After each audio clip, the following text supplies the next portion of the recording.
اب یہ نسل وجود میں آئی ہے تو اور بھی تو بہت سارے سیل تھے نا, کچھ یہاں تک پہنچ گئے, کچھ کی سپیڈ تھوڑی سلو ہوگی, وہ ابھی آہستہ آہستہ یہاں پہنچ رہے ہوں گے. بندر سے یہاں تک کا سفر سائنسدان کہتے ہیں کروڑوں سال میں ہم نے کیا ہے. میں بار بار کہتا ہوں سائنسدانوں کے پاس سالوں کی کوئی کمی نہیں ہوتی. اب کون جھانکے گا کروڑوں سال میں؟ ہم کہتے ہیں نا یار یہ بندر میں ابھی تو 10,000 سال پرانا بندر بھی ہمیں ایسا ہی نظر آ رہا ہے, تو کہتے ہیں کروڑوں سال لگے ہیں. تو اس کروڑوں سال میں کچھ بندر یہاں تک پہنچ گئے, وسیم بھائی بن گئے, غفار بھائی بن گئے, ستار بھائی بن گئے. کچھ بندر راستے میں بھی تو ہونے چاہیے نا, جو آدھے انسان ہیں آدھے بندر ہیں. کچھ ایسے ہو جو پونے انسان ہیں اور 75% بندر ہیں. کچھ ایسے ہونے چاہیے جو 25% بندر ہیں 75% انسان ہیں. وہ ساری مخلوقیں ایک دم مارکیٹ سے شارٹ کہاں ہو گئی؟ وہ آپ کہہ سکتے ہیں جنگیں ہوئی تھی تو پھر بندر کیوں ہیں اس کو؟ یعنی پہلا پوائنٹ اور آخری پوائنٹ ہے, بیچ کے سارے پوائنٹ کیا ہو گئے؟ دوسرا یہ کہ بندر کی جو دم غائب ہوئی ہے ارتقاء کے نتیجے میں, تو کچھ بندر ایسے ہوں جن کی پوری دم غائب ہو گئی ہو, کچھ ایسے ہوں جو ارتقاء کے نتیجے میں غائب ہو رہی ہو, 25% غائب ہو گئی, 75% رہ گئی. کچھ ایسے ایوالو ہوتے ہوتے ان کی دم آدھی رہ گئی, آدھی غائب ہو گئی. کچھ ایسے جو آدھا انچ دم رہ گئی ہے, آدھا انچ رہ گئی ہے. کچھ ایسے پونا انچ رہ گئی, 1 سینٹی میٹر رہ گئی ہے. تو ہر قسم کی ہمیں مخلوق ملتی کہ یار یہ ابھی یہ 1,00,000 سال کے بعد یہاں تک پہنچیں گے جہاں ہم یہاں پہنچے ہیں.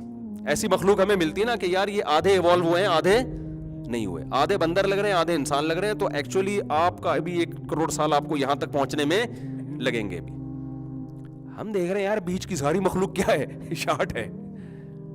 ساری مخلوق کیا ہے؟ اس کا مطلب بھائی اللہ نے ہمیں شروع سے ہی انسان ہی بنایا ہے. ہمارے ابا آدم علیہ السلام ڈائریکٹ مٹی سے کیا بنے؟ انسان بنے. یہ الگ ہی مخلوق ہے. بندر بالکل الگ مخلوق ہے, گدھا بالکل الگ مخلوق ہے, کبوتر بالکل الگ مخلوق ہے. ان کی آپس میں کوئی رشتہ داری نہیں ہے. ان میں جو بہت ساری چیزیں سیم ہے نا, کہ ریڑھ کی ہڈی بہت سو میں ہوتی ہے. یہ سائنسدان پتہ ہے کیا کہتے ہیں کہ دیکھو ہم جب آپ کی ناک آپ کے ابا پہ جاتی ہے, آنکھیں آپ کی اماں پہ, بال آپ کے دادا پہ چلے گئے. حالانکہ انگریزوں کے ہاں تو جاتے ہی نہیں ہیں, یہ تو ہم لوگ کے ہاں جاتے ہیں. ان کے ہاں تو پتہ ہی نہیں چل رہا کس پہ چلا گیا یہ. یعنی وہ تو پھر تحقیق ہوتی ہے, پھر وہ بہرحال وہ اب ان کے مسئلہ ہے, وہ زیادہ بہتر جانتے ہیں, ٹھیک ہے نا. ان کے ہاں تو ابے یار میرے بیان گورے بھی سن رہے ہوتے ہیں, پھر وہ کوئی گورا سنے تو پیش کی معذرت سے لطیفے کی حد تک سنا رہا ہوں میں. وہ ایک آدمی کا بچہ پیدا ہوا نا, تو وہی تھا, ذرا لبرل ٹائپ کے تھے, وہ نام نہاد لبرل جسے کہتے ہیں. ان کے ہاں سب براڈ مائنڈیڈ ٹائپ کے تھے. تو 10 بچے پیدا ہو گئے, سب کی شکل سیم تھی. جب 11واں پیدا ہوا نا تو 10 سے بالکل ڈفرینٹ تھا وہ. اس کو بیوی پہ شک ہوا, یار یہ الگ, مجھے لگ رہا ہے یہ بیٹا کچھ گڑبڑ لگ رہی ہے نا یہ. اب ظاہر ہے بیگم سے پوچھے گا تو پٹے گا, عورت کہے گی مجھ پہ شک کر رہے ہو. تو وہ بیچارہ دل میں ہی رکھا اس نے کہ یار یہ 11واں مجھے اپنا نہیں لگ رہا, بالکل ہی 10 سے ڈفرینٹ ہے یہ. تو جب اس کی موت کا وقت آیا نا تو اس نے بیگم سے پوچھا کہ بیگم اب تو میں مر رہا ہوں, تیرا کیا بگاڑ سکتا ہوں, میرے دل میں خلش ہے, یہ بتا دے یہ 10 بالکل سیم ہے, یہ 11واں بالکل ہی ڈفرینٹ ہے, یہ کس کا ہے؟ اس نے کہا سچ بتاؤں, اس نے کہا صرف یہی تیرا ہے, یہ باقی 10 جو سیم ہے نا یہ کسی کہیں اور سے ڈاؤن لوڈ کیا ہے میں نے, یہ والا جو ہے نا صرف یہ تیرا ہے. تو میں آپ سے ایک بات عرض کر رہا تھا کہ اب ناک جاتی ہے تو اس سے کیا بھئی یہ آپس میں ان کا ریلیشن ہے. تو سائنسدانوں کو یہاں سے دھوکا ہوا, انہوں نے کہا یار یہ ناک دادا سے مل رہی ہے تو اس کا مطلب کوئی بلڈ ریلیشن ہے نا. تو اب دیکھو انہوں نے کہا کہ یار ریڑھ کی ہڈی ہمارے بھی ہے اور گدھے کی بھی ہے, اس کا مطلب آپس میں کوئی ریلیشن, یعنی کوئی ایک ہی سیل ہوگا جس سے یہ وجود میں آئے ہوں گے, جو ڈفرینٹ حصوں میں تقسیم ہو گئے, ڈفرینٹ چیزوں میں تقسیم ہو گئے نا, ایک ہی ہوگا.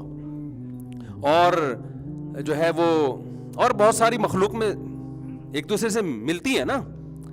تو اللہ کے بندو, اگر ہم اس چیز کو مان لیں کہ یہ سیم ہونے کی وجہ سے سب کی اصل ایک ہے, یہ اتنی عجیب و غریب بات ہے کہ یہ اصل ایسے ڈیوائڈ, اتنے ڈفرینٹ چیزوں میں ڈیوائڈ کیوں ہو گئی؟ بے بھائی پوتا دادے جیسا ہوگا تو پورا ویسا ہوگا نا, کیا خیال ہے؟ وہی 2 آنکھیں ہوں گی, وہی ناک ہوگی, وہی کان ہوں گے, تھوڑے سے کان نانا پہ چلے جائیں گے, ناک دادا پہ چلی جائے گی. یہ تو نہیں ہو سکتا نا کہ وہ گھاس کھانے والا پیدا ہو گیا پوتا, ایک الگ ہی مخلوق پیدا ہو گئی, ہواؤں میں اڑ رہی ہے وہ, پوتا پیدا ہوا وہ ہوا میں اڑ رہا ہے, آپ کہہ رہے ہیں کہ یہ ہوا میں اڑ رہا ہے اور دادا تو 2 ٹانگوں پہ چلنے والے ہیں, لیکن چونکہ وہ باجرہ کھاتا ہے اور یہ گھاس کھاتے ہیں یا یہ روٹی کھاتے ہیں, کھانے میں دونوں کیا ہے, دونوں کو چونکہ خوراک کی ضرورت ہے, لہذا لگتا ہے ان کا آپس میں کوئی ریلیشن ہے.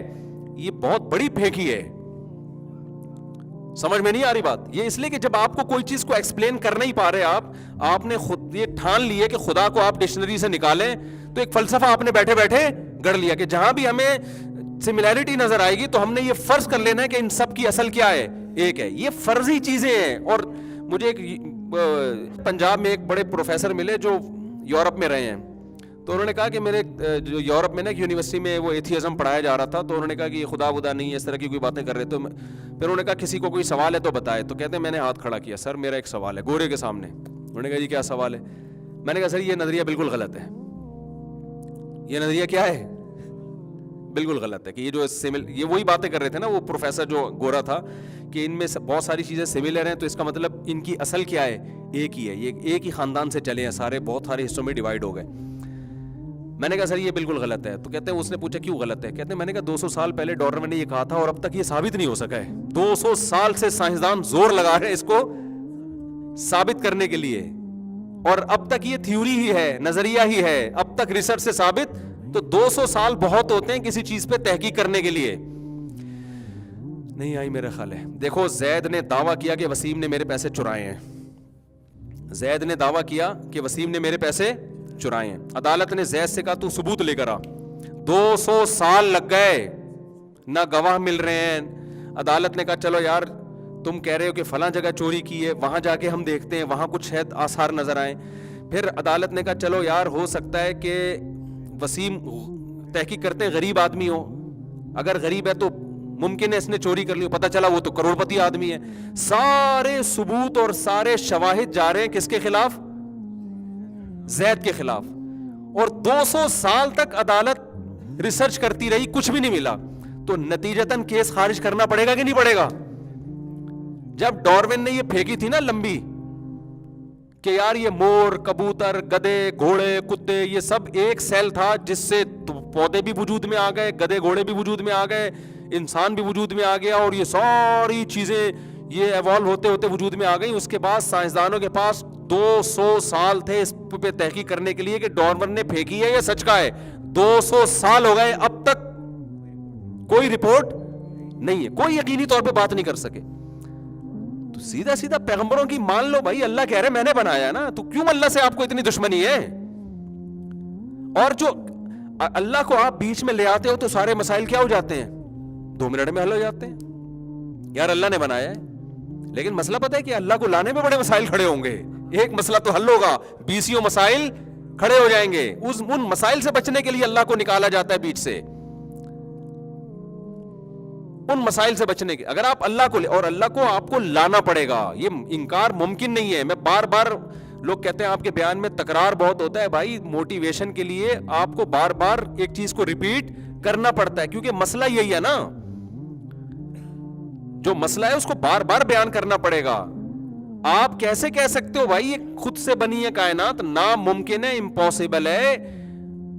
اس کائنات میں کوئی چیز ساکن ہے وہ متحرک نہیں ہو سکتی جب تک کوئی موو نہ کرے اس کو. جو چلتی بھی چیز ہے رک نہیں سکتی, تو بن کیسے سکتی ہے وہ؟ تو کسی نے اس کائنات کو بنایا ہے اپنی طاقت اور قدرت سے, اور جو بنانے والا ہے, کریٹر ہے, وہ اس کائنات سے الگ کوئی چیز ہے.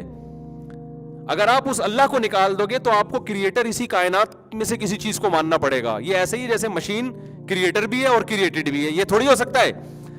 بھائی آپ کہتے ہیں گاڑی کس نے بنائی, تو کیا گاڑی نے بنائی ہے گاڑی کو؟ بھائی گاڑی کے علاوہ کوئی مخلوق ہوگی جس نے گاڑی کو بنایا ہے. آپ کہہ سکتے ہیں گھر کس نے بنایا ہے, یہ گھر نہیں ڈیزائن کیا اپنے آپ. بھائی گھر اپنے آپ کو ڈیزائن نہیں کرے گا, ڈیزائنر ہمیشہ اس ڈیزائن شدہ چیز کے علاوہ کوئی چیز ہوتی ہے. تو کائنات بنی ہوئی چیز ہے نا, بنی ہوئی چیز ہے, تو بنی ہوئی ہے تو اس کو بنانے والا کائنات کے علاوہ کوئی چیز ہوگی. خود انرجی نہیں ہے جس نے مادے کو بنا لیا, مادہ نہیں ہے جس نے انرجی کو بنا لیا. یہ دونوں کو بنانے والا کائنات سے الگ ہے کوئی. تو اب مسئلہ سارا یہ ہے کہ اللہ کو ماننے کے بعد بڑے مسائل کھڑے ہو جاتے ہیں لبرل لوگوں کے لیے. وجہ اس کی یہ ہے کہ ان کی عیاشیوں پہ زد پڑنا شروع ہو جاتی ہے, کیونکہ اللہ کو مانو گے تو پھر ساتھ میں اللہ کے کیونکہ اللہ کا انٹروڈکشن تو اللہ کے پیغمبر ہی کراتے ہیں, اللہ کے پیغمبروں کے علاوہ کوئی بھی نہیں. یہ ڈاکٹر نہیں کراتے, سائنسدان نہیں کراتے, یہ وہ کون کراتے ہیں؟ اللہ نے کسی ڈاکٹر کی ذمہ داری نہیں لی, کسی سائنسدان کی ذمہ داری نہیں لی کہ یہ جو کچھ کہہ رہا ہے اس کا میں ذمہ دار ہوں. تبھی وہ سائنسدانوں کے نظریات چینج بھی ہوتے رہتے ہیں. انڈا پہلے کولیسٹرول بڑھاتا تھا, آج کل اچھا والا کولیسٹرول بڑھا رہا ہے. اگر اسلام کہہ دیتا کہ انڈے کھایا کرو, پھر جب ڈاکٹروں کی تحقیق آتی کہ انڈے نہیں کھایا کرو, تو انگلی کس پہ اٹھتی؟ اللہ پہ اٹھتی نا, کہ اللہ میاں نے ہمیں غلط رپورٹیں دی تھی بھائی. اس لیے اسلام نے نہ یہ کہا کہ انڈے کھاؤ, نہ یہ کہا کہ نہیں کھاؤ. اسلام نے کہا بھائی یہ حکیم سے پوچھ لو, ڈاکٹر سے پوچھ لو, حلال ہے تمہارے لیے ہم نے حلال کر دیا, لیکن ہر حلال چیز کھانا فرض نہیں ہے, تو تمہاری مرضی ہے, جس سے پوچھ کے کھاؤ. اللہ نے ذمہ داریاں کن چیزوں کی اٹھائی ہیں؟ جو بات پیغمبر کی زبان سے نکلے گی, اللہ نے کہا میں اس کا ذمہ دار ہوں. سمجھتے ہو کہ نہیں سمجھتے؟ جو پیغمبر کی زبان نبوت سے جو الفاظ نہیں نکلے, اللہ اس کا ذمہ دار نہیں ہے. وہ ہماری تحقیق پر ہے, صحیح بھی ہو سکتی ہے اور غلط بھی ہو سکتی ہے. سائنسدانوں نے کہا تھا کہ انسان خود سے بنا ہے, اللہ کے پیغمبروں نے کیا بتایا کہ خود سے نہیں بنا, مٹی سے ہم نے آدم کو پیدا کیا. یہاں اس کا ذمہ دار کون ہے؟ اگر یہ نظریہ غلط ثابت ہو گیا نا جو اسلام نے پیش کیا, اور سائنس میں ڈارون کی تھیوری تحقیق سے صحیح ثابت ہو گئی, تو اس کی علامت ہوگی کہ اسلام غلط ہے, اور محمد صلی اللہ علیہ وسلم معاذ اللہ انہوں نے غلط بیانی سے کام لیا, معاذ اللہ نقل کفر. اسی وجہ سے 200 سال تک سائنسدان گھاس کھا رہے ہیں, کیونکہ اللہ نے بات کہی ہے نا, تورات میں بھی ہے, انجیل میں بھی ہے, کہ ہم نے انسان کو کس سے پیدا کیا؟ مٹی سے. خلقہ من تراب, مٹی سے پیدا کیا ہے. ان کی زوجہ کو انہی کی باڈی سے پیدا کیا ہم نے, پسلی سے. اور 200 سال کیا ہزاروں سال بھی لگ جائیں گے نا, یہ نظریہ کبھی بھی ٹھیک ثابت ہوگا نہیں. وہ ثابت ہونا اس کی علامت ہے کہ پھر وہ سارے پیغمبر غلط ہو گئے. تو پھر اس سے بڑا آپ کہتے ہیں غلط ہو گئے تو کیا ہو گیا؟ کچھ انسان ہی ہے نا. اگر غلط ہو گئے, غلط ہونے کا مطلب یہ پھر اللہ پر الزام ہوگا کہ اے اللہ تو نے انسانوں کو پیدا تو کر دیا, لیکن گائیڈنس کے لیے تو نے پھر کوئی انتظام ہی نہیں کیا, کیونکہ جو پیغمبر تھے وہ تو غلط ثابت ہو گئے, تو پھر صحیح گائیڈنس کیا ہے؟ صحیح گائیڈنس تو ہمارے پاس سرے سے گائیڈنس ہی نہیں ہے. صحیح غلط تو بات کی بات ہے. میں سمجھا پا رہا ہوں اپنی بات کہ نہیں سمجھا پا رہا؟ کھوپڑی شریف میں آ رہی ہے بات کہ نہیں آ رہی؟ تو اس لیے میرے بھائی جتنا لفٹ ڈاکٹروں کو کراتے ہو نا, جتنا لفٹ سائنسدانوں کو کراتے ہو, جتنا لفٹ پروفیسروں کو کراتے ہو, جتنا لفٹ پی ٹی آئی کو کراتے ہو, جتنا لفٹ جے یو آئی کو کراتے ہو, جتنا لفٹ مسلم لیگ کو کراتے ہو, تھوڑا سا لفٹ اللہ کو بھی کرا دیا کرو. میں سمجھا پا رہا ہوں؟ تھوڑا سا نہیں, تھوڑا سا زیادہ لیجیے. تھوڑا سا تو میں مذاق میں کہہ رہا ہوں, تھوڑا زیادہ سا بھی نہیں, بہت زیادہ بھی نہیں, مکمل. صرف اللہ ہی سے پوچھنا ہے, باقی سب اس کے بعد ہے.